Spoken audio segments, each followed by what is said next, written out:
Boa noite a todos. Eu gostaria de saudar a cada um de vocês com a graça e a paz do Senhor Jesus. E dizer como é bom estar aqui na presença do Senhor. Como é bom poder cantar louvores ao seu santo nome. Como é bom poder cantar a palavra de Deus como acabamos de cantar. Lembrando o que Cristo fez por nós no Calvário. Lembrando que o que foi graça para nós foi muito penoso e caro para o Pai. Ele nos deu não o que lhe sobrava, Ele nos deu o único filho que Ele tinha. E quando nós somos capturados por esta certeza, nós não conseguimos fazer outra coisa a não ser também nos doar completamente a Ele. Não damos a Ele menos do que o tudo que Ele nos deu. E esta verdade que eu acabo de falar, ela em um certo momento, em uma certa ocasião, começou a se tornar tão forte no coração de alguns homens, que cerca de 499 anos atrás, ou um pouco mais, um pouco menos, na vida de cada um deles ali na Europa, esta verdade se tornou tão impactante, de que Deus havia concedido pela sua graça a salvação, e que tudo aquilo que eles precisavam ter, tudo aquilo que eles precisavam receber, tudo aquilo que eles precisavam para viver eternamente, já lhes tinha sido dado em Jesus. E essa verdade foi tão impactante, que eles não podiam mais viver da maneira como eles viviam, presos a uma tradição em que a salvação precisava ser conquistada, dia após dia, com penitências, com obras de justiça, com tentativas humanas de conquistar o favor de Deus. E mesmo com todo o desejo que havia no coração de Zwinglio, de Lutero, de Calvino e de outros tantos reformadores do século XVI, eles já não podiam mais suportar a ideia de ter que tentar pagar pela salvação em Jesus Cristo. E aí, eles bradaram um grito muito mais forte do que o grito do riacho do Ipiranga, que proclamou a independência do Brasil. Eles proclamaram no dia 31 de outubro de 1517, particularmente Martinho Lutero, um brado que dizia que em Cristo, e por causa de Cristo, e para a glória de Cristo, somente a graça, somente a Escritura, somente a fé, somente a graça, a Escritura, a fé e Cristo seriam suficientes para uma nova relação com Deus. Se você teve a oportunidade, antes de começar este culto, de folhear este enfoque deste domingo, particularmente o miolo dele, em que se fala nessas 3 últimas colunas, sobre esta verdade, você então deve ter percebido que amanhã para muitos de nós, se não para todos, não é o 31 de outubro, Halloween ou Dia das Bruxas. Para nós, o 31 de outubro é o ano 499, depois que Martinho Lutero proclamou 95 teses na parede ou na porta da Catedral de Wittenberg, na Alemanha. E ali ele deflagrou um processo que na história ficou conhecido como a Reforma Protestante. Eu não farei nessa noite um sermão histórico, retrospectivo, porque eu creio que parte daquilo que Lutero e os reformadores queriam, e que nós hoje queremos celebrar, não tem a ver com recapitular apenas o que aconteceu no passado, mas tem a ver com viver essas mesmas verdades no presente.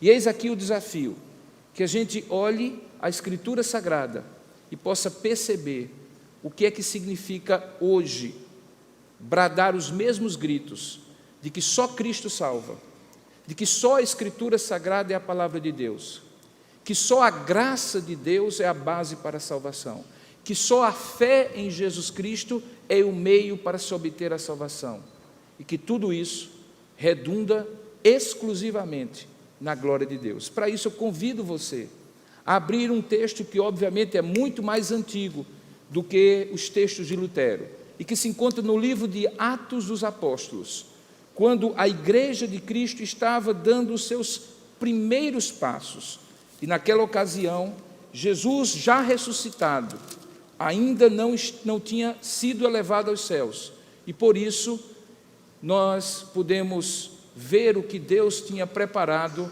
para aquilo que a igreja precisava ser. Um pouquinho de retorno mais aqui, Júnior, por favor. Abra sua Bíblia no livro de Atos, capítulo 1, a partir do verso de número 1, até o verso que nós vamos ver, que é o verso 11. Atos dos Apóstolos, capítulo 1, do verso 1 ao verso 11. Veja o que é que diz a Escritura Sagrada nesse texto, escrito pelo evangelista Lucas, que havia escrito já o Evangelho de Lucas e que agora escreve também o livro de Atos dos Apóstolos.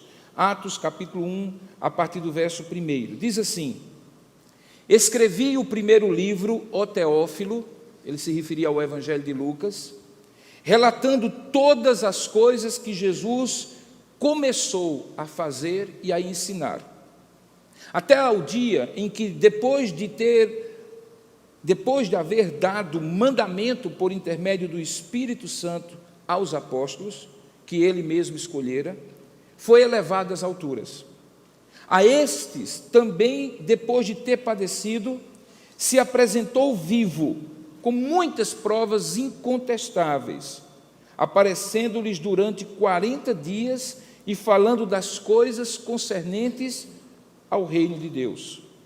E comendo com eles, determinou-lhes que não se ausentassem de Jerusalém, mas que esperassem a promessa do Pai, a qual, disse ele, de mim ouvistes.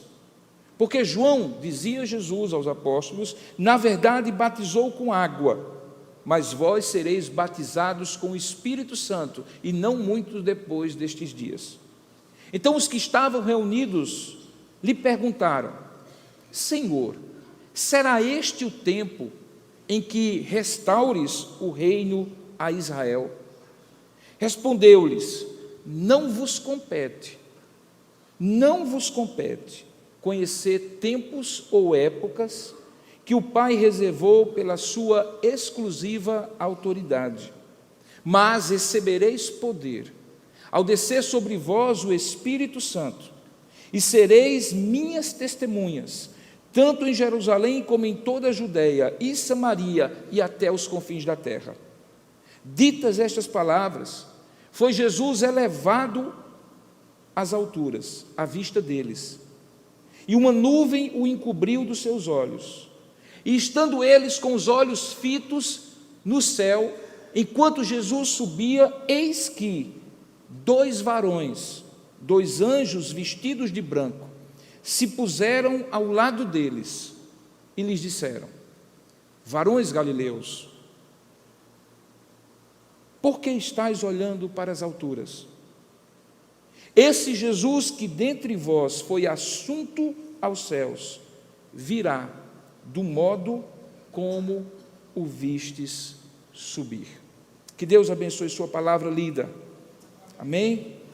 Curva sua cabeça por um instante. Vamos pedir que a graça de Deus nos permita compreender esta palavra que o Senhor mesmo nos trouxe nesta noite. Oremos.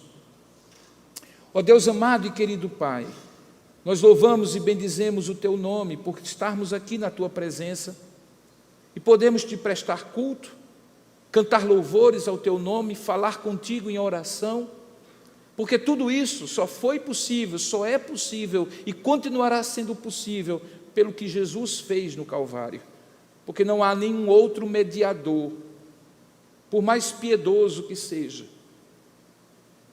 como homem pecador ou mulher pecadora que seja, que possa intermediar nosso relacionamento contigo.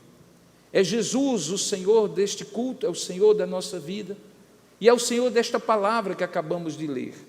Rogamos que, por Tua graça e misericórdia, pela iluminação do Teu Espírito Santo, nós possamos compreender aquilo que está escrito e possamos ouvir a Tua voz, que não tem a ver apenas com o passado, mas com o dia de hoje, com este domingo e com a vida de cada um de nós que está aqui, bem como daqueles que estão assistindo pela internet, bem como aqueles que estarão assistindo pela TV Master. Que o Senhor venha falar a cada um de nós, pois é assim que nós oramos e Te agradecemos, em nome de Jesus. Amém.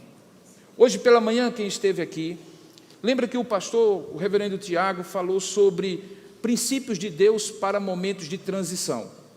Um belíssimo sermão, uma palavra muito abençoada, quando ele recordou o momento em que Moisés, o grande líder que tirou o povo do Egito para a terra prometida, foi impedido por Deus de entrar na terra prometida, e Deus levantou um homem que já estava ao seu lado nos últimos 40 anos, durante aquele tempo ali na passagem do Êxodo, no deserto, para substituí-lo. Aqui nós temos também um momento de transição. Diferentemente daquele de Josué capítulo 1, em que Moisés, um homem, foi substituído por Josué, um homem, nós encontramos um mesmo Deus feito homem, que havia sido crucificado e morto, que já tinha ressuscitado ao terceiro dia, mas é o mesmo Deus que agora preparava-se para ser assunto aos céus. Nós estamos justamente naquele lusco-fusco, naquela transição em que Jesus já tinha ressuscitado, a obra dele já tinha sido consumada no Calvário. Lembra que quando ele abre os braços na cruz e ele diz, está consumado, ele está dizendo praticamente, o que eu tinha de fazer eu fiz, morri pelos meus que eu escolhi desde toda a eternidade, a obra está completa e eles já estão resgatados pelo sacrifício que eu fiz, os substituindo no Calvário. Ele ressuscita ao terceiro dia para completar esta obra, para demonstrar que a morte, o último inimigo a ser vencido, não prevaleceria sobre ele. Mas ele ressuscitou, e assim a morte, que é o aguilhão do pecado, a consequência do pecado, aquilo que o próprio Deus havia dito a Adão e Eva milênios atrás, quando disse, se comeres do fruto, certamente morrereis, agora estava vencido. Jesus é o primeiro a ressuscitar, de modo que não viesse mais a morrer. Lázaro havia sido ressuscitado por ele, mas voltou a morrer. Outros foram ressuscitados no Antigo e no Novo Testamento, mas não era aquela ressurreição que consumaria uma nova realidade, de que a morte não tinha mais poder sobre ele. Agora ele está há 40 dias, em vários momentos diferentes, com uma pessoa, com um pequeno grupo de pessoas, e até para um grupo maior de 500 pessoas aparecendo, num estado de transição. Ele já não está no seu estado de humilhação, porque ele venceu a cruz. Ele ainda não está no seu estado de glória, porque ele ainda não foi assunto aos céus, não está à direita do Pai. Ele tem um corpo glorificado, que o permite entrar nos lugares, sem que precise usar portas e janelas. Mas, ao mesmo tempo, este corpo tem uma interação, uma interface com o mundo material, porque ele come pão e peixinhos ao lado do mar da Galileia. Ele está, mas vai partir logo. E aí ele pega esse grupo de discípulos, também conhecidos como apóstolos, e a estes homens ele dá um direcionamento. Ele diz algumas coisas que são fundamentais para que eles pudessem compreender o que haveria de acontecer a partir dali, quando a transição acabaria.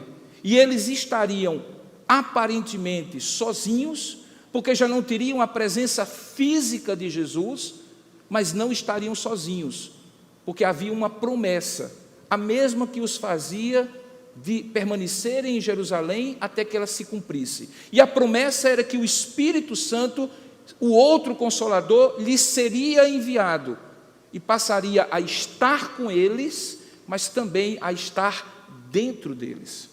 Era, portanto, um momento de transição, e aquilo que Jesus fala para esse grupo de apóstolos, a partir do qual toda a igreja de Cristo esses quase 2 bilhões de cristãos hoje, em todos os tempos e em todas as épocas, batistas, presbiterianos, eventuais pessoas de outras tradições religiosas cristãs, congregacionais, pentecostais e assim por diante, todos são deles originários. Esses 12 homens, o colégio apostólico, recebe instruções claras de Jesus, e essas instruções estão em pleno vigor hoje. Compreenda que nós somos, ou nós estávamos, representados nesses 12 homens.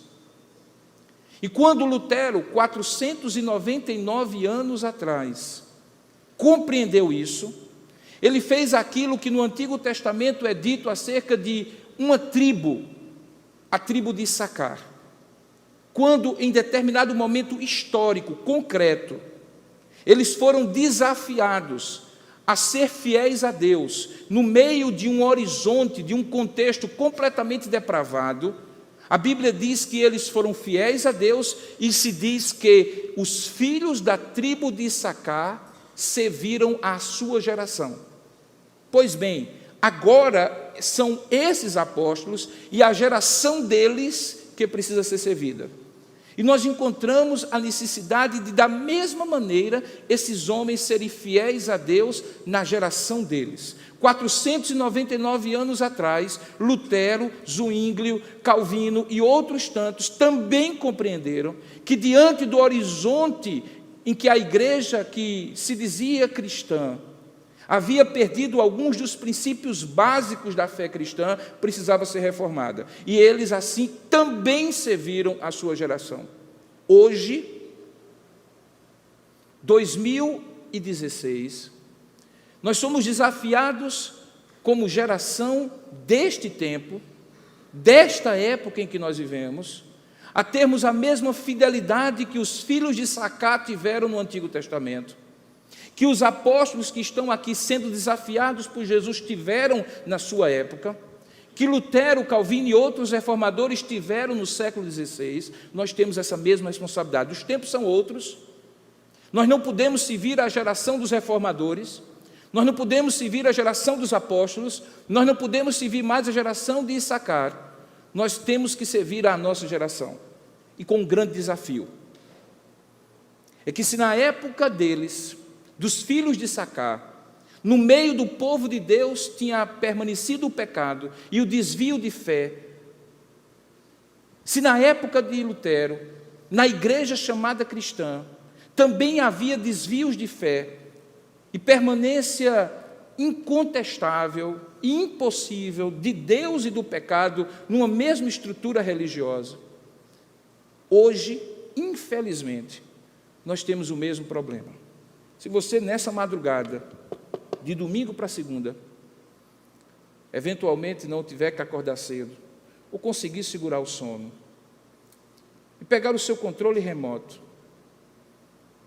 e começar a zapear nos vários canais de televisão, ou por curiosidade colocar algumas palavras-chave na internet, e procurar consultar, você vai ver práticas, pensamentos, doutrinas, teologias, que são literalmente as mesmas que Lutero e os reformadores combateram na sua época. Gente que vai tentar vender a você vassoura ungida para afastar o mal da sua casa, sal grosso para purificar as influências negativas na sua casa, que vai tentar dizer a você que se você der algum dinheiro para uma determinada igreja, para construir um templo megalomaníaco, que tenta remeter-se a uma época que já não existe mais, numa espécie de usurpação histórica, e um grave erro diante do Senhor, você certamente verá isso à abundância. Parece que já não nos surpreende, como nos surpreendeu anos atrás, ver pastores, ditos cristãos, evangélicos, igrejas ditas protestantes, fazendo literalmente as mesmas coisas que Lutero, Calvino e os reformadores condenaram na estrutura religiosa de então.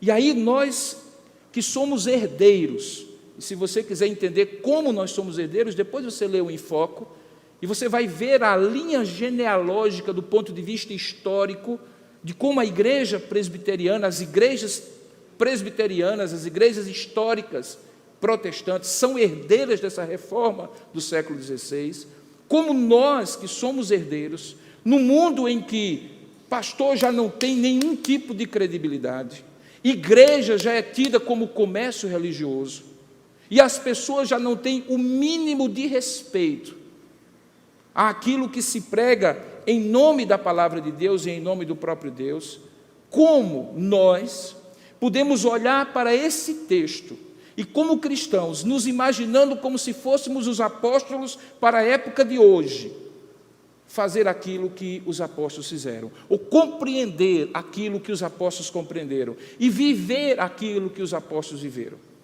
Esse é o desafio que eu lhe convido agora, quando eu lhe convido a voltar os seus olhos de volta, de fato, para o texto sagrado. Perceba, a descrição que é feita aqui é uma continuação.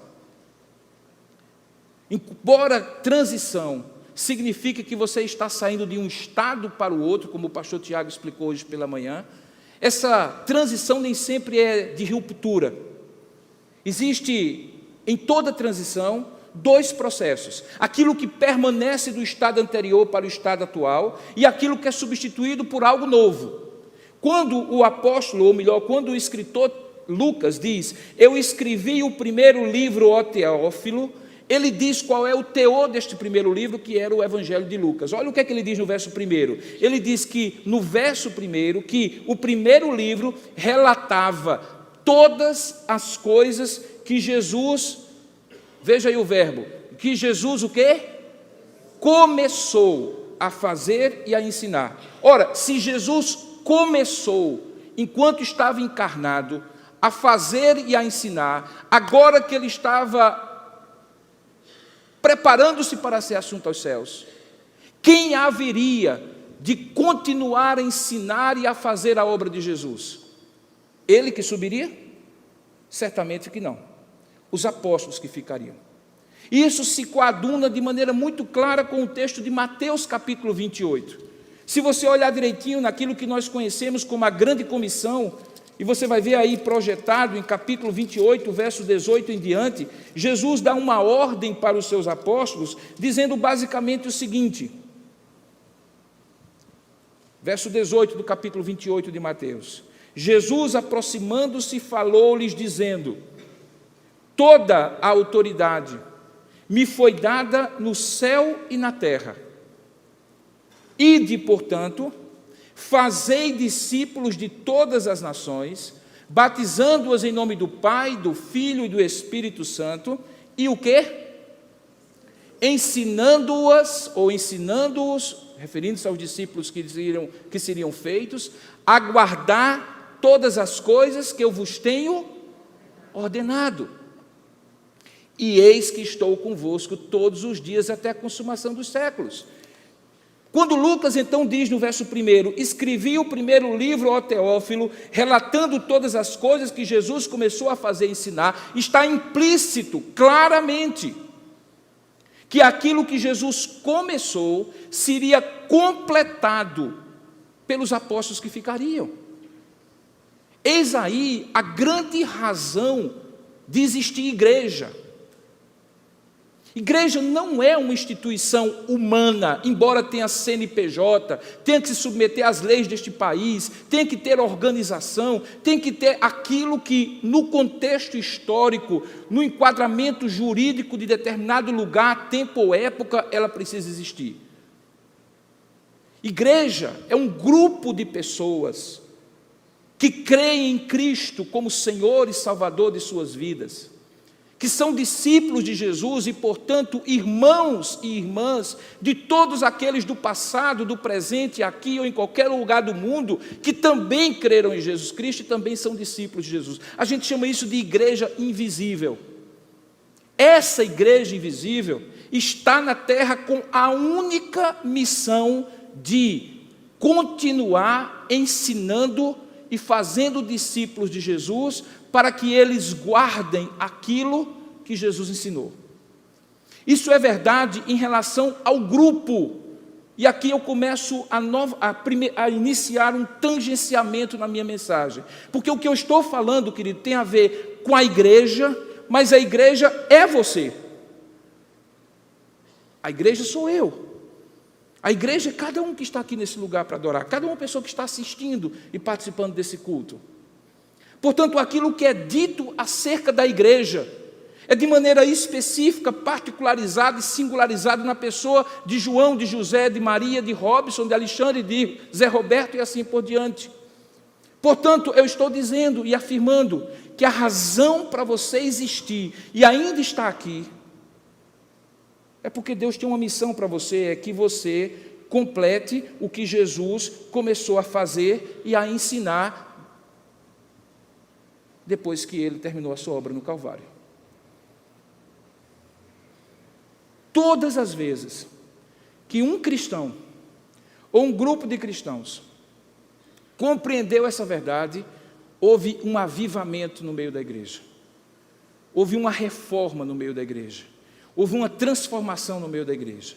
499 anos atrás, houve a reforma protestante, porque cristãos daquela época entenderam isso e olharam ao seu redor e viram que o estado de coisas em que a coisa estava não era digno daquilo que era a missão deles fazerem. E eles tentaram fazer a missão. Hoje, 499 anos atrás, eu também olho, e você também olha ao seu redor e diz: não foi para isso que Deus nos deixou na nossa geração. Não foi para ver doutrinas, teologias, práticas pagãs no meio da igreja, tentativas de associar o verdadeiro evangelho com superstições, misturas de conceitos e de ideias, enfraquecimento da obra de Cristo, tentando fazer das experiências, algumas das quais místicas e tão subjetivas que não podem ser enquadradas na palavra, padrão de fé e de prática, contrário àquilo que os reformadores disseram quando disseram que a Escritura Sagrada é a única regra de fé e prática, e que a minha experiência, o meu pensamento e todas as outras filosofias precisam se enquadrar no que ela diz, porque ela é revelação da vontade e do ser de Deus. Perceba então que no elemento ou no período da transição que estava acontecendo aqui, alguma coisa tinha que continuar. E o que é que tinha que continuar? O que Jesus tinha ensinado e dito que continuariam a ensinar. Nós não somos livres para inventar o que cremos. Nós não somos livres para inventar como cultuamos a Deus. Nós não somos livres para inventar práticas eclesiásticas que pareçam bonitas, atraentes e que façam as pessoas impressionadas, ou que nos deem algum tipo de poder econômico, financeiro, político ou de qualquer outra natureza, que não sejam aquelas coisas simples do Evangelho, coisas do tipo: faça ao outro aquilo que você deseja que se faça a você, a lei áurea que está no Sermão da Montanha, ame a Deus acima de todas as coisas e ao teu próximo como a si mesmo. Coisas básicas do Evangelho, que é a própria essência do que cremos. Era isso que não podia mudar. Jesus não estaria mais fisicamente presente. O Espírito Santo estaria presente, no entanto. E a obra do Espírito Santo, conforme João explica no capítulo 14, 15 e 16, era fazê-los lembrar de tudo que ele tinha ensinado. Fazê-los lembrar da verdade do Evangelho. Hoje nós só estamos aqui e o Espírito Santo está habitando em nós para que continuemos essa obra. E isso vale para essa igreja, que é uma congregação local mínima diante da multidão de crentes no mundo, e vale para você, meu irmão. Como eu costumo dizer, e não vou me cansar de repetir, espero que você também não se canse de ouvir, aquele emprego que você tem, aquela faculdade que você faz, aquele condomínio que você mora, aquelas atividades que você desenvolve, são pretextos de Deus para você cumprir sua missão. Não há por que apegar-se a essas coisas, embora possamos usufruir de todas elas e aproveitar o tempo de vida que o Senhor nos der, mas sempre não como um fim em si mesmo, mas como um meio para continuar aquilo que os apóstolos começaram. E que, na verdade, eles começaram porque eles estavam continuando o que Jesus tinha começado. Diz o texto: eu relatei todas as coisas que Jesus começou a fazer e a ensinar.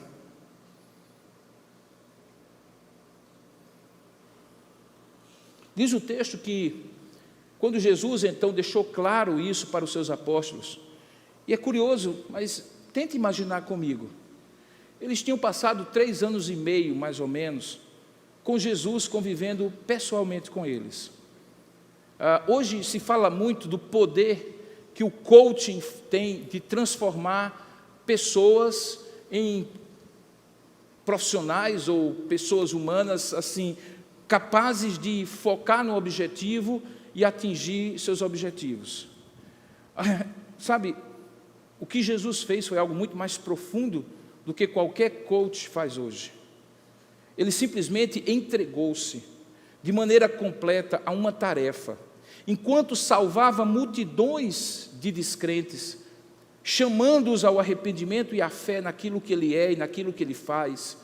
Ele separa pequenos grupos de discípulos, a princípio 70, depois 12, e gasta tempo e investe com eles, chama-os para conviver com eles, e convivendo com eles vai ensinando na prática como viver, como falar, como tratar, como relacionar-se, como crer, como falar com Deus, como falar de Deus às pessoas e assim por diante. 24 horas eles conviveram, tanto é que alguns deles, como os primeiros, Tiago e João, Pedro e André, deixaram as suas redes, eram pescadores, quando ouviram um chamado dizendo assim: vinde após mim e eu vos farei pescadores de homens. Por 3 anos e meio eles fizeram isso. Agora, eles tinham acabado de ver 40 dias antes, na época da Páscoa, todo o sonho se esvair numa cruz, em sangue, porque o Senhor deles, o mestre deles, o mentor deles, o salvador deles, o Senhor da vida deles, havia morrido crucificado. Diz o texto, em outros textos paralelos a esse, que eles também ficaram com medo e acovardados fugiram no momento crucial, deixando apenas João, o apóstolo, ali aos pés da cruz. Veja, eles tinham consciência de que tinham que continuar a obra, assim como nós temos consciência. Eu espero que você tenha consciência.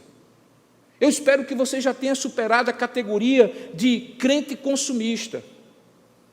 Aquele que vem e consome um produto religioso, um culto, uma mensagem, um louvor, uma comunhão, alguma coisa que é feita e se sente recarregado. As pessoas gostam de usar essa expressão: eu venho para o culto para me recarregar. Parece que igreja é posto de gasolina.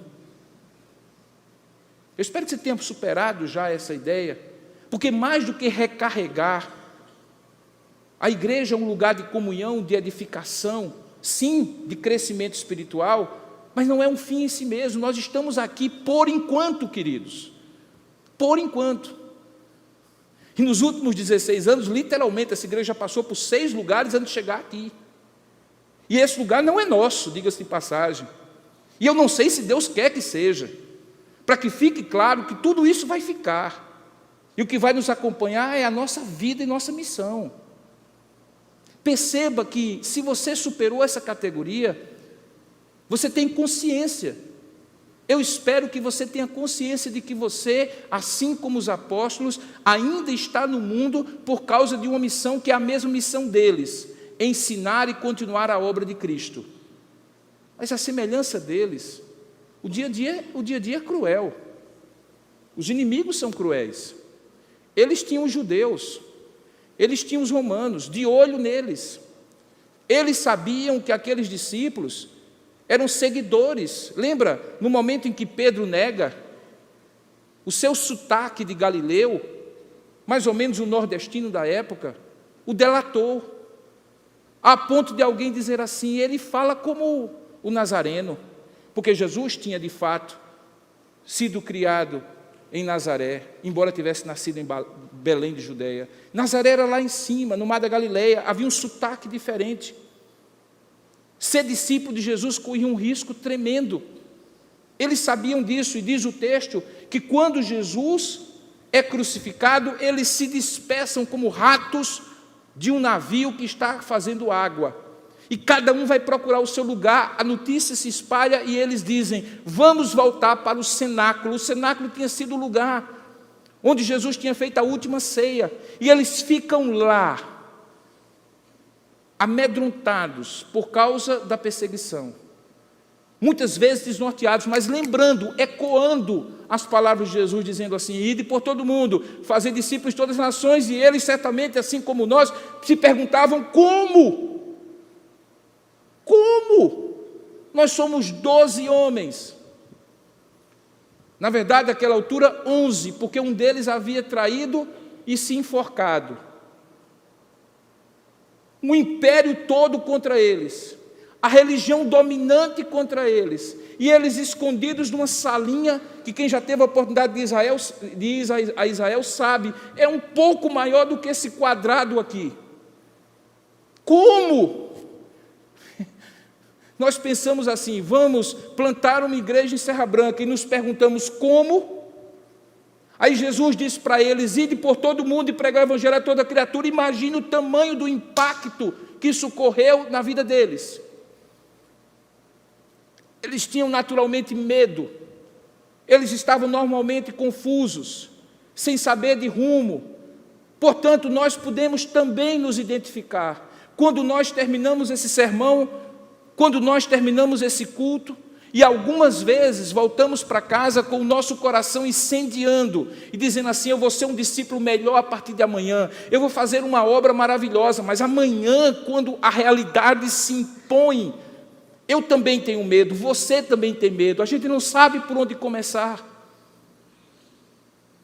Saber o que tem que se fazer não é a mesma coisa de fazer.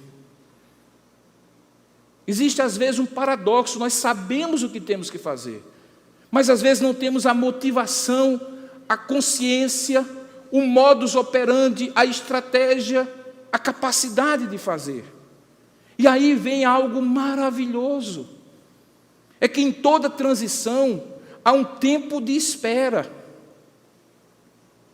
Veja, em algum momento diz assim, verso 4, Jesus já ressuscitado, depois de ter padecido, como diz o verso 3, depois de se apresentar vivo com muitas provas incontestáveis, apareceu para eles durante 40 dias, falando das coisas concernentes ao reino de Deus, completando o treinamento. E aí no verso 4 diz assim: e comendo com eles, determinou-lhes que não se ausentassem de Jerusalém, mas que esperassem a promessa do Pai, que segundo ele, no texto, ele mesmo tinha dito qual era, e que está explicitada no versículo 5, resumida no versículo 5. Ele diz: porque João, na verdade, batizou com água. Ele está se falando de João Batista, que inclusive batizou Jesus, começando a proclamar o reino de Deus. Mas vós sereis batizados pelo ou com o Espírito Santo, melhor dizendo, com o Espírito Santo, não muitos depois desses dias. O medo seria substituído por coragem. A confusão e a falta de direção seria substituído por uma condução sobrenatural. Aquilo que ele tinha prometido no momento da ceia última iria acontecer. E aconteceu. Você passa uma página, lê o capítulo 2. Eles estavam dentro do cenáculo. E no dia de Pentecostes, 50 dias depois da Páscoa, quando eles estavam todos reunidos no mesmo dia, de repente, capítulo 2, verso 1 e verso 2 em diante, de repente veio do céu um som como de um vento impetuoso, e encheu toda a casa onde estavam assentados, e apareceram distribuídas entre eles línguas como de fogo, e pousou uma sobre cada um deles, e todos ficaram cheios do Espírito Santo, e passaram a falar em outras línguas, segundo o Espírito lhe concedia que falassem.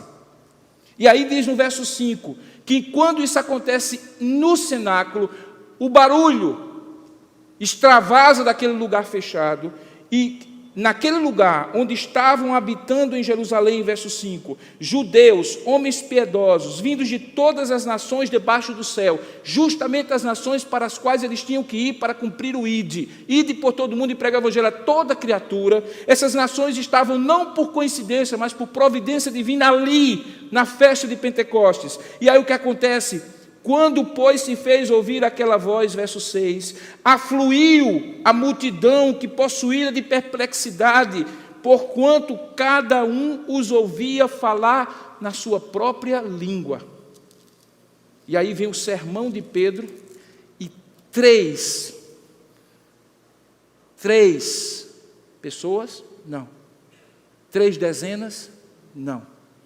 3 centenas? Não.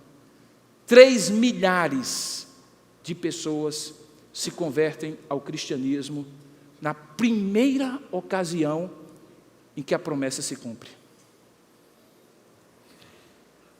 Deus não nos dá uma tarefa, queridos, e não nos dá a condição de cumpri-la. Deus não disse para os seus apóstolos: ide por todo o mundo e pregar o evangelho a toda criatura, e não capacitou aqueles homens com um poder sobrenatural, o poder do Espírito Santo, para que eles falassem inclusive em línguas que eles não conheciam, e eram as mesmas línguas que as pessoas que estavam ali, de várias nações, entendiam. Não eram línguas apenas para o deleite, não eram línguas apenas para o êxtase espiritual, eram idiomas que eles não conheciam, porque eram judeus, falavam hebraico, aramaico no máximo, mas que Deus de maneira sobrenatural colocou neles, e por intermédio deles, todos que estavam ali puderam ouvir. Estava se cumprindo a promessa. Eles tinham agora a certeza, a experiência de que aquilo que lhes parecia impossível, confuso, amedrontador, haveria de acontecer, porque a promessa tinha se cumprido. Sabe, irmãos, amanhã a realidade vai ser a mesma, mas o Espírito Santo lhe fará capaz, lhe dará capacitação, lhe dará poder para você ser testemunha. E querido, basta isso. Basta isso. Sabe qual é o currículo do que você precisa saber? O que Deus fez na sua vida. Sabe qual é o sermão que você precisa pregar? Suas palavras e obras transformadas por Deus. É disso que nós estamos falando. 499 anos atrás, isso aconteceu para aqueles homens. E se você parar um pouquinho, compreenda um pouquinho de história ajuda. Era um homem aqui, outro acolá, um grupinho aqui, um outro grupinho acolá, e toda uma Europa dominada por 16 séculos de uma única estrutura religiosa que começou muito bem e que foi se desviando ao longo do tempo e que tinha tanto poder e autoridade econômica, social, religiosa e política que os reis se dobravam diante dos líderes religiosos e eram por eles coroados. O lugar onde o rei dominava era o lugar onde todos tinham que crer como o rei cria, e o rei tinha que crer pelo catecismo que lhe era imposto. E aí vem um monge e diz assim: tem alguma coisa errada, eu tenho uma missão, eu tenho que servir a minha geração. Os filhos de Sacar se viram a geração deles no Antigo Testamento. Os apóstolos se viram a geração deles no Novo Testamento. Eu preciso propor uma reflexão. E como naquela época não tinha Twitter, não tinha WhatsApp, não tinha rede social, não tinha mídias digitais, havia uma imprensa que tinha começado a publicar livros impressos, anos antes, pouquinhos anos antes. Um outro homem, chamado Gutenberg, tinha criado a imprensa. A Bíblia, que antes era de alguns, passou a ser multiplicada em várias edições, que era em latim, começou a ser traduzido para o alemão e para as outras línguas no vernáculo de cada um, de modo que o povo comum, que não era letrado, que não conhecia latim, podia agora conhecer a palavra de Deus. E só por causa disso, de um homem aqui, outro acolá, outro ali, um grupinho aqui, uma grande revolução espiritual aconteceu.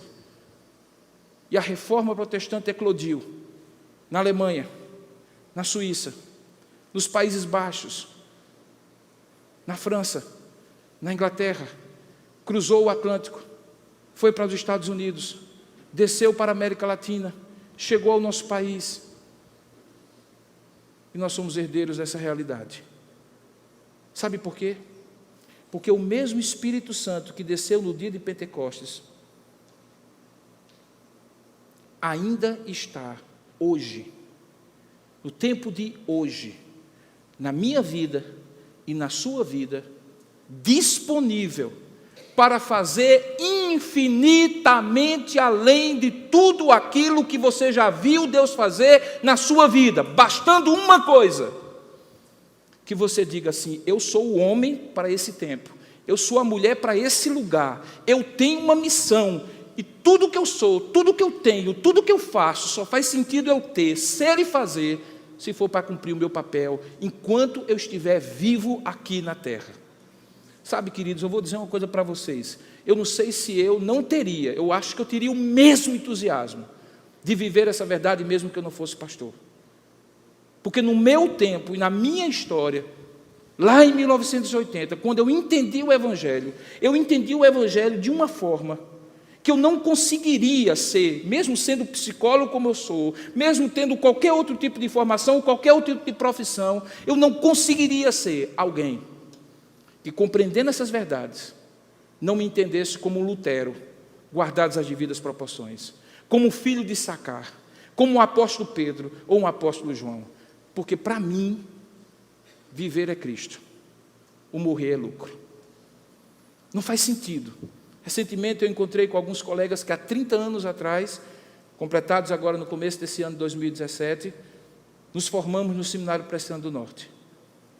E um deles disse, eu não sei se você sabe, nós temos na igreja presbiteriana um limitador. Até os 70 anos de idade você pode ser pastor titular de uma igreja. Depois de 70 anos você é jubilado.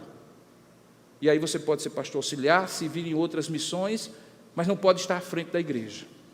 É uma jubilação compulsória. Mas existe um termo bem interessante dentro da jubilação que permite, quando você complete 35 anos de ministério, você pedir a jubilação.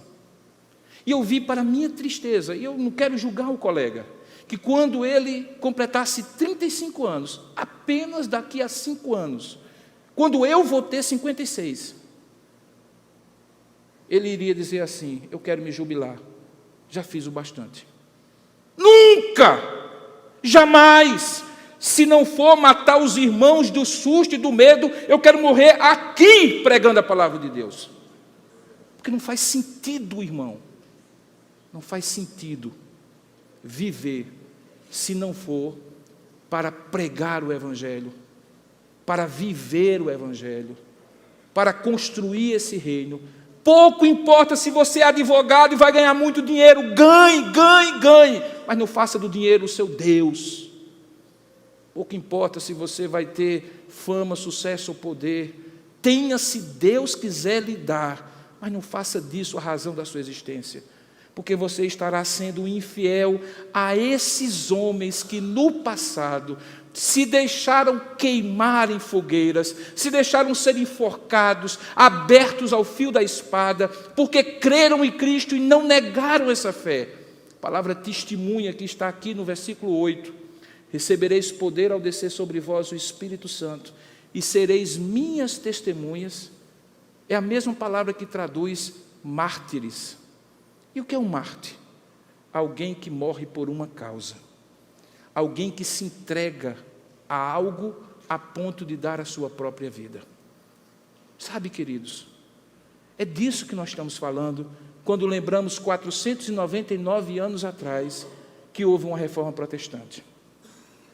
É relativamente fácil a gente sentar na frente do computador e virar blogueiro ou contestador de Facebook. Começar a mostrar os erros dos outros e apontar aquilo que está errado do ponto de vista teológico ou doutrinário. Tem gente que briga por isso, até desrespeita o irmão por isso. É relativamente fácil a gente sentar na frente da televisão e meter o pau nisso ou naquilo, nesse ou naquele outro. Sabe, irmãos, Jesus não nos chamou apenas para contestar o status quo, seja ele religioso, econômico ou político. Jesus nos chamou para transformar a vida de pessoas pelo único poder que consegue transformar vidas e que não está na ideologia nem no partido de ninguém. Está no poder do Evangelho, que é o poder de Deus para a salvação de todo aquele que crê, primeiro do judeu, também do grego. E esse Evangelho, se está no seu coração e só faz efeito na sua vida, você é o mais egoísta dos cristãos. Porque se você tivesse um remédio que curasse alguém de câncer, tendo sido você curado de câncer, e visse essa pessoa caminhando para a morte, e não teria condição de sequer dizer, eu tenho o remédio para isso, porque experimentei e funcionou comigo. Se você é incapaz de compreender que você tem um remédio, que é muito maior, se é que tem, obviamente, porque a testemunha só pode falar do que viu e ouviu, e talvez essa seja a razão porque alguns não conseguem ser testemunha, porque não estão vendo e nem ouvindo nada do que Deus está dizendo a eles. Mas se você ouviu e viu, não tem como você não ofereceu o remédio para a salvação e para o pecado, que é o pior câncer que corrói o mundo. Porque, esqueça, viu? Esqueça esses remédios paliativos que estão propondo aí. Você acha que o Brasil vai melhorar se sai um partido e entra outro? Você acha que as pessoas vão se tornar mais éticas, porque agora tem medo de que o antigo comparsa de crime pode delatá-lo? Isso vai coibir um pouquinho, porque o problema do homem não é a estrutura. O problema do homem está aqui dentro. E só tem uma coisa que pode transformar, e não é religião não, nem mesmo protestante.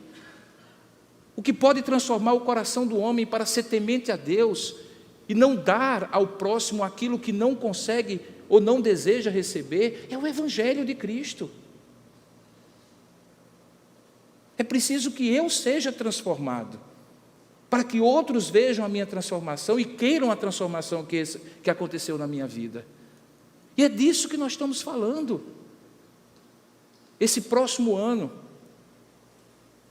haverá festividades e celebrações em todo o mundo, porque serão os 500 anos da Reforma Protestante. Sem querer me jactar, nas últimas 2 semanas eu disse não a 34 convites para pregar no ano que vem, em 2 semanas. E olha que tem pregadores aí que vão estar pregando no mundo todo.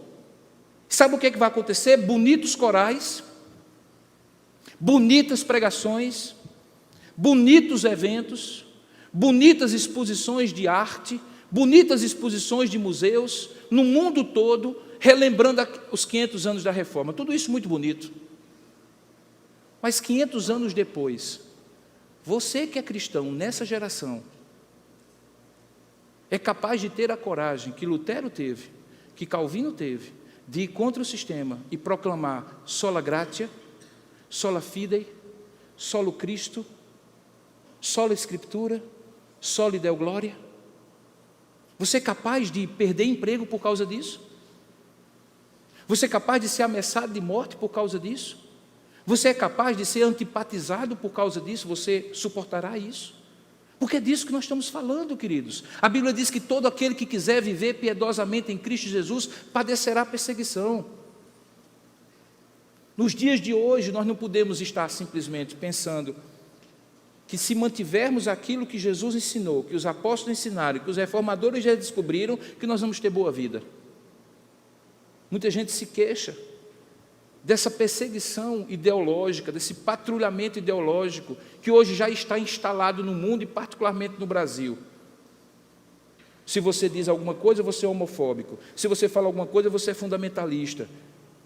Se você se posiciona de alguma forma, fique no seu canto, porque religião e política não se misturam.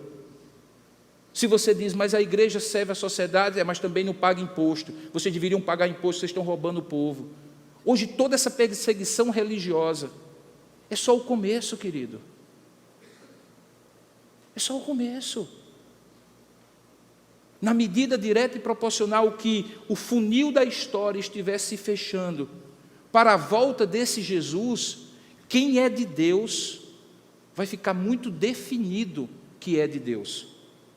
E quem não é, ou pensa que é, mas fica meio que como um agente secreto no meio do povo, mas dependendo de onde for, pende para um lado ou pende para o outro, vai claramente não conseguir ser Marte, não conseguir ser testemunha, não conseguir ser fiel, como os filhos de Issacar, como os apóstolos, como os reformadores. Mas aqueles que querem, que se comprometerem, sabe, queridos, eles têm aquilo que os apóstolos tiveram, o poder do Espírito Santo para serem testemunhas. E é isso que está disponível para você. Finalmente, para chegar à conclusão da minha mensagem, perceba uma coisa interessante. É que quando eles estão naquele momento, ainda um tanto quanto confusos, diz o texto, que eles, vendo que Jesus estava instruindo, no versículo 6, eles aproveitaram aquele momento ali, praticamente despedida. Estava muito claro que Jesus já estava com a mala na mão, na porta do apartamento para sair. E aí ele disse: Jesus, aproveitando só um pouquinho aqui, vai ser essa época que o Senhor vai restaurar todas as coisas a Israel? Veja como eles tinham um reducionismo de percepção. Eles ainda achavam que o que Jesus estava para fazer era exclusivamente um projeto político para restaurar a pujança do reino de Israel. E Jesus então diz algo que para mim e para você é muito importante hoje e para qualquer outra época. Ele diz duas coisas: o que é de Deus e o que é deles. O que de Deus pode se esperar e que Deus vai fazer, e o que é nossa responsabilidade e o foco que devemos ter. Ele diz assim, ainda no capítulo 1, a partir do verso 7. Veja o que é que diz aí. Jesus responde a eles: não vos compete, não é da conta de vocês, não se preocupem com isso, não percam tempo pensando naquilo que o Pai reservou para a sua exclusiva autoridade. O cronograma está na mão dele, ele está sentado no trono e ele vai cumprir todas as coisas conforme predeterminado. Agora, há uma coisa que vocês têm que fazer, e essa é a parte de vocês, porque a parte de Deus está garantida, ele é fiel e fará. Ele certamente fará, pela sua exclusiva autoridade, o que está determinado ser feito. Agora, uma coisa vocês podem fazer. Ele disse que ficassem em Jerusalém. Vocês estão em Jerusalém. Daqui a mais ou menos 10 dias, ou talvez um pouco menos, o texto não diz, vocês vão estar em Jerusalém. Sabe o que vai acontecer? Vocês receberão poder. E aí, quando vocês receberem poder, façam o que cabe a vocês fazer. E o que cabe a vocês fazer é: vão por todas as nações, preguem o evangelho e façam discípulos. E eu vou mostrar para vocês que vai começar onde vocês estiverem. Porque eles não perceberam. Enquanto eles estavam pensando sobre a distância para chegar em determinada nação, Deus estava trazendo as nações para eles, porque era a época de Pentecoste, e todas as nações estavam ali para ver a festa. Sabe o que isso significa para mim e para você? Quando eu falo de missão, você pensa assim: então quer dizer que eu vou ter que sair do meu lugar e ir lá para a África, ou para a Índia, ou para a China? Queridos, vocês não estão percebendo o que está acontecendo? Eu vou mostrar para vocês. Quantas pessoas estão aqui que não nasceram na Paraíba? A última pesquisa que eu fiz, 43% dos membros dessa igreja vieram de outros estados do país. João Pessoa hoje é a terceira capital do Brasil, com a maior quantidade de pessoas idosas com mais de 60 anos de idade. Nós temos pessoas aqui no nosso meio, pessoas de outras nacionalidades. Não são muitas, mas temos. De vez em quando os pastores ou algum irmão que fala inglês é convidado a receber alguém, como aconteceu hoje pela manhã, um casal que veio dos Estados Unidos, se aposentou e vai morar onde? João Pessoa. Nós temos o irmão Samuel da Bolívia, nós temos outras pessoas aqui no meio, as nações estão vindo, porque hoje existe uma coisa que você já ouviu falar no noticiário chamado globalização. As coisas estão convergindo, os tempos e épocas da exclusiva autoridade de Deus estão acontecendo para que você já não tenha mais aqueles limites geográficos, políticos e econômicos que havia antes. Antes, para um sujeito como eu, que morava em Campina Grande, a aventura da vida dele era pegar o ônibus da Real e vir para João Pessoa. E quando eu vim fazer o Instituto Bíblico, foi a maior mudança da minha vida. Naquela época a gente dizia, quando saía de Campina Grande, vou fazer uma viagem, fazia a mala com um dia de antecedência. Ia para a rodoviária com 2 horas. E demorava mais ou menos um expediente inteiro para chegar a João Pessoa. Hoje eu vejo pessoas dizendo assim, vou aqui, e o aqui é São Paulo, o aqui é o Rio, aqui é Brasília. O pastor Zé Roberto, que é o secretário-geral da infância, tem um cartão de milhares que hoje deve ter uns 200 mil pontos, de tanto viajar. Todos nós hoje temos a mobilidade imensa, e tem mais. Você posta algo hoje na internet, o mundo todo ouve e vê o que você posta. O que é isso, hein, irmãos? É o nosso Pentecostes, irmãos. É o dia da festa. É o dia em que as nações já não fazem parte mais de feudos e estruturas rígidas, com muros altíssimos que não podem ser transpostos. Nunca na história da humanidade houve maiores condições para você ser testemunha do Evangelho do que nos dias de hoje. Você tem o Espírito, tem a missão e tem as facilidades da época de hoje. A pergunta que eu lhe faço, você ainda vai ficar pensando assim, mas Lutero é Lutero, Calvino é Calvino, naquela época eles eram homens especiais. O especial de Deus hoje é você. Ontem eu falava para os jovens e dizia assim, você pode com a postagem no Facebook alcançar mais pessoas em 1 hora do que Calvino alcançou na vida inteira. Você consegue entender que você hoje tem na sua sala da universidade possibilidade de testemunhar do Evangelho? As interações que você tem no mundo corporativo permitem que você seja uma testemunha a todas as nações e elas estão ali junto de você. Que existem pessoas aqui que viajam em várias vezes ao ano para lugares diferentes, seja a trabalho ou a passeio. Querido, você consegue entender que não é só para tirar selfie na frente da Torre Eiffel? Você consegue entender que não é só para postar comida bonita no restaurante que você foi? Você consegue entender isso? Ou eu vou ter que estender esse sermão por mais 2 horas?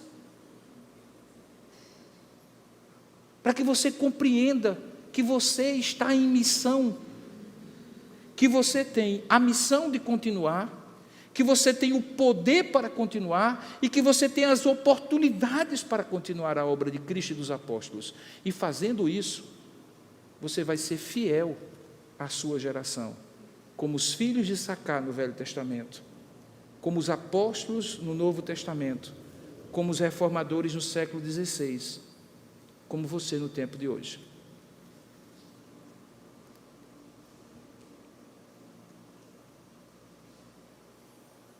Vamos orar. Pai querido e amado, esta palavra que foi trazida por Ti, ainda que por palavras humanas, eu a entrego para que Tu a uses na vida das pessoas que estão aqui inclusive aquelas que ainda precisam encontrar com Jesus, que precisam ser encontradas por Ele, que precisam ter a vida transformada pelo Evangelho. Gente que não pode dizer que nunca ouviu falar de Jesus, porque já ouviu várias vezes, mas que ainda que acredite nele, vive como se ele não existisse, porque vive para si. E pouco importa então, Senhor, se vivem de si para si dentro de uma igreja, essa ou qualquer outra, ou vivem de si para si em qualquer outro lugar fora da igreja. Precisam ser alcançados. Mas também há gente aqui, Pai, que já foi alcançada, e que talvez, como os apóstolos, estão receosos de se expor, de beirar o ridículo, de serem rotuladas, de serem perseguidas, de pagar um preço financeiro, profissional, de serem ridicularizadas, enquanto publicamente tu nunca negaste a nenhum de nós. Frequentemente, publicamente nós te negamos, quando nos calamos, quando nos omitimos, quando contemporizamos, quando concordamos com aquilo que não pode ser a nossa fé, nem muito menos a nossa prática, quando nos locupletamos. Pai, perdoa-nos e derrama o teu Espírito, assim como aconteceu em qualquer época da história em que tu quiseste levantar um povo assim fraco e falho como nós, mas no poder do teu Espírito, como testemunhas tuas. Faça isso conosco. Varre a acomodação dos nossos corações.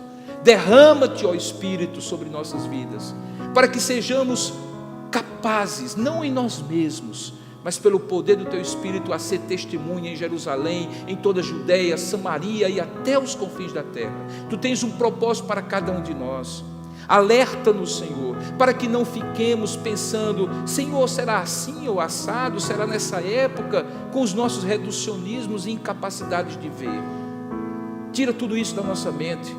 Põe diante de nós a missão. E diante da missão, lembra-nos que o poder do Espírito está ao dispor de nós, está em nós. Basta que nós venhamos a dar lugar a este Espírito para conduzir a nossa vida. Abandonemos o pecado de estimação que nos afasta de Ti diuturnamente e consagremos a nossa vida a Ti. Usa, Pai, vidas que estão aqui, jovens ou idosas, ocupadas ou não, com muito tempo ou pouco tempo do conhecimento do Evangelho. Usa, Senhor, derrama do Teu Espírito sobre nós, aviva a Tua obra no nosso meio. E usa a tua igreja nessa cidade que está se transformando numa cidade cosmopolita, com gente vindo de todos os lugares. Usa os meios que nós temos e nos quais às vezes perdemos tempo precioso, Pai, para proclamar o teu Evangelho, para dar testemunho do que Deus fez e tem feito na nossa vida. Alerta-nos, ó Pai, e não nos permite que amanhã, quando o dia começar, tenhamos lembrança dessa mensagem apenas como uma boa mensagem, uma bonita mensagem, mas tenhamos a certeza de que ela falou ao nosso coração, porque foste tu mesmo que falaste, não o homem. Fala isso, Senhor, e nós te daremos a honra e a glória de fazer a tua vontade ser a nossa vontade, assim na terra como nos céus. Venha o teu reino e seja feita a tua vontade. É o que nós oramos juntos, em nome de Jesus. Amém, Senhor.